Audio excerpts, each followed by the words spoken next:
আসসালামু আলাইকুম। বাংলা সংবাদে সবাইকে স্বাগত জানাচ্ছি আমি আফরোজা রূপা। জনমত তৈরি আর সেবামূলক কাজে অগ্রাধিকার দিচ্ছে বিএনপি। জামায়াতকে একতরফা মাঠ ছাড়তে নারাজ নেতাকর্মীরা। এই মাসের শেষে জোরদার হবে নির্বাচনীমুখী কর্মকাণ্ড। অন্তর্বর্তী সরকারকে চাপে রাখতেই উপদেষ্টাদের বিরুদ্ধে সেফ এক্সিট প্রসঙ্গ টেনেছে এনসিপি। মত বিশ্লেষকদের বললেন ক্ষোভ আর অবিশ্বাস থেকেই বাড়ছে দূরত্ব।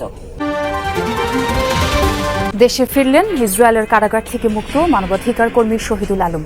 ফিলিস্তিন মুক্ত না হওয়া পর্যন্ত বিশ্ববাসীকে লড়াই চালিয়ে যাওয়ার আহ্বান। হবিগঞ্জের পাহাড়ি ছড়া ও চা বাগান থেকে প্রভাবশালী সিন্ডিকেট লুটে নিচ্ছে মূল্যবান সিলিকা বালু। হুমকিতে পরিবেশ প্রকৃতি।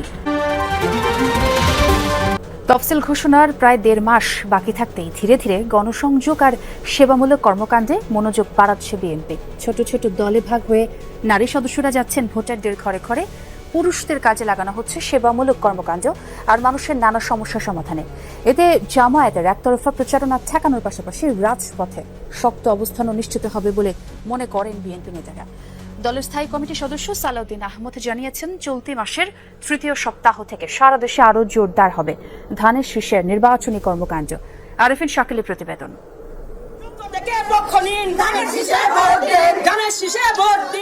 দলের পক্ষে ভোট চেয়ে কয়েকদিন ধরে রাজধানীর নানা এলাকায় সরব জাতীয়তাবাদী মহিলা দলের নেতাকর্মীরা। ছোট ছোট টিমে ভাগ হয়ে পুরোপুরি নির্বাচনী আমেজে রাজধানীর পল্লবী রূপনগরের ভোটারদের ঘরে ঘরে যাচ্ছেন তারা। তুলে দিচ্ছেন বিএনপির 31 দফার লিফলেট।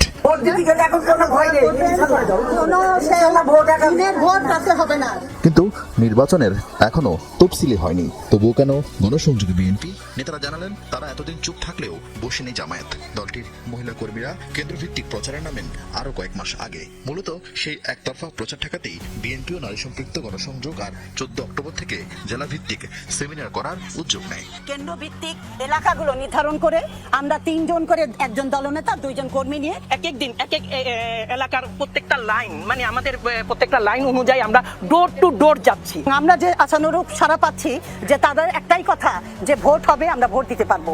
এছাড়া পুরুষ সদস্যদের সেবামূলক কাজে যুক্ত করেছে বিএনপি। উত্তরা 15 নম্বর সেক্টরের এই লেক ছিল এতদিন 3 কিলোমিটারের নর্দমা। স্থানীয়দের কাছে যা ছিল রীতিমতো অভিশাপ। বিএনপির প্রতিষ্ঠাবার্ষিকীর র্যালি বাদ দিয়ে এই লেক পরিষ্কারের উদ্যোগ নেন মহাসচিব মির্জা ফখরুল। সেই ডাকে স্থানীয় একজন প্রার্থী ও তার সমর্থকরা কয়েক সপ্তাহের বিরামহীন পরিশ্রমে প্রাণ ফিরিয়ে আনেন মৃতপ্রায় লেকটির। মুক্ত করেন 2 পারে অবৈধ দখল। ওয়াকওয়ে ব্যবহারের উপযোগী করা হয়, যা প্রশংসিত হয় স্থানীয়দের মাঝে। তারেক রহমান ইতিবাচক রাজনীতির যে সূচনা উনি করেছেন বা আমাদেরকে উদ্বুদ্ধ করেছেন, তার একটি ছোট্ট নমুনা এটা। মানুষ আমাদের প্রতি অনেক আশা আকাঙ্ক্ষা রাখে যে আমরা ভোট চাইলে অবশ্যই আমরা ভোটে সারা পাবো ইনশাল্লাহ। এমন কর্মকাণ্ড বিএনপির নতুন না হলেও প্রতিপক্ষের কৌশল বিবেচনায় তা ফের জোরদার করতে চায় দলটি। বিশেষ করে হাসিনা সরকারের পতনের পর চাঁদাবাজি, দখলদারিত্ব আর অভ্যন্তরীণ কোন্দলে চরম ভাবমূর্তি সংকটে পড়ে বিএনপি। আনুষ্ঠানিক প্রচার শুরু হওয়ার আগে তাই ভোটারদের মন জয়ে মনোযোগ বিএনপির।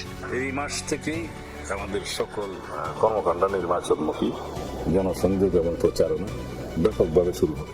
প্রতিদ্বন্দ্বী পক্ষ কি আচরণ করে সেটা দেখে আমাদের কৌশল নির্ধারণ করতে হবে। এগুলো কোনোটাই চ্যালেঞ্জ নয়, এগুলো হচ্ছে কৌশলের পাল্টা কৌশল। চলতি মাসের 3য় সপ্তাহ থেকে আনুষ্ঠানিকভাবে ধানের শীষের প্রার্থী ঘোষণার সিদ্ধান্ত বিএনপির। এরপরই দেশে ফেরার কথা দলটির ভারপ্রাপ্ত চেয়ারম্যান তারেক রহমানের। আর তাই তফসিলের আগেই সারা দেশে ধানের শীষের পক্ষে জনমত তৈরির চেষ্টা করছে বিএনপি।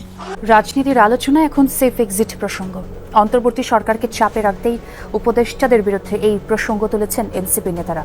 এমনটা মনে করছেন রাজনীতি বিশ্লেষকরা। তাদের মতে সরকারের প্রতি হয়তো ক্ষোভ বা অবিশ্বাসের জন্ম নিয়েছে ছাত্র নেতৃত্বে, কিন্তু সব দলের সমর্থনে গঠিত সরকারের মধ্য থেকে কোন কোন উপদেষ্টা সেফ এক্সিট চায়, এনসিপির আহ্বায়ক নাহিদ ইসলামেরই তা পরিষ্কার করা উচিত। আরিফুর রহমান সবুজের রিপোর্ট। বাংলাদেশের রাজনীতিতে প্রথমবারের মতো সেফ এক্সিট প্রসঙ্গ আসে 2008 সালের শেষ দিকে। 11 সরকারের প্রধান উপদেষ্টা ডক্টর ফখরুদ্দিন আহমদ ও তৎকালীন সেনাপ্রধান মইনু আহমদ যুক্তরাষ্ট্রে পাড়ি দিলে এই শব্দালঙ্কারের সূচনা হয়। বলা হয়ে থাকে, বিতর্কিত ভূমিকার পরেও তৎকালীন আওয়ামী লীগ সরকার তাদের নিরাপদ প্রস্থান বা সেফ এক্সিট দেয়।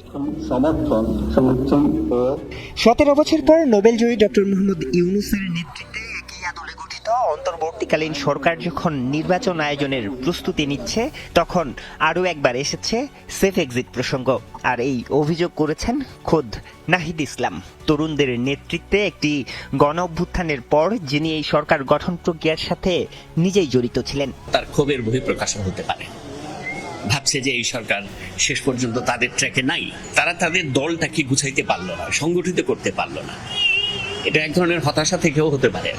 নাহিদ ইসলামের পর এ নিয়ে কথা বলেন এনসিপির আরেক নেতা সার্জিস আলম। রাজনৈতিক বিশ্লেষকরা বলছেন সরকারকে চাপে রাখতে এনসিপি এমন কৌশল নিতে পারে। যারা যারা 5 আগস্টের শক্তি তারা এখন মূল স্টেক হোল্ডার, সুতরাং তাদের মধ্যে ডিফারেন্স কিন্তু কম। এই অবস্থায় রাজনীতিতে নিজেকে সার্ভাইভ করানোর জন্য তাদেরকে নানাভাবে টিকে থাকতে হয়।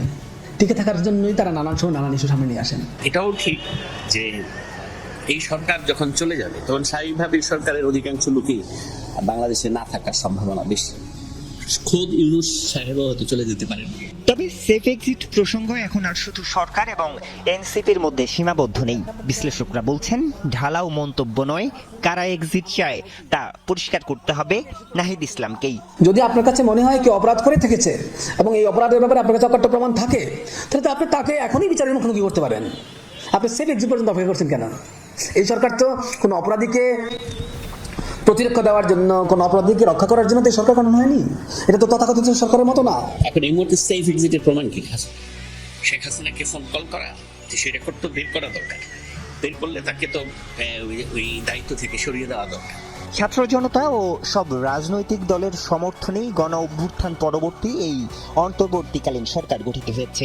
সেই সরকারের সেফ এক্সিট তাই অপ্রাসঙ্গিক বলে মনে করেন বিশ্লেষকরা। তাদের শঙ্কা, এমন মন্তব্যে উপদেষ্টাদের গ্রহণযোগ্যতা প্রশ্নের মুখে পড়বে, বিভক্তি সৃষ্টি করবে জাতীয় ঐক্যে। সেফ এক্সিট সরকারের এমনি আছে, কারণ এই সরকার একটা গণবৈধতার মধ্যে আছে, তাকে ছাড়া পরবর্তী সরকারের বৈধতা নাই। ইসরায়েলের কারাগার থেকে মুক্ত হয়ে তুরস্ক হয়ে দেশে ফিরলেন মানবাধিকার কর্মী ও আলোকচিত্রী শহীদুল আলম। ঢাকায় পৌঁছে দেশবাসী ও সরকারকে ধন্যবাদ জানান তিনি।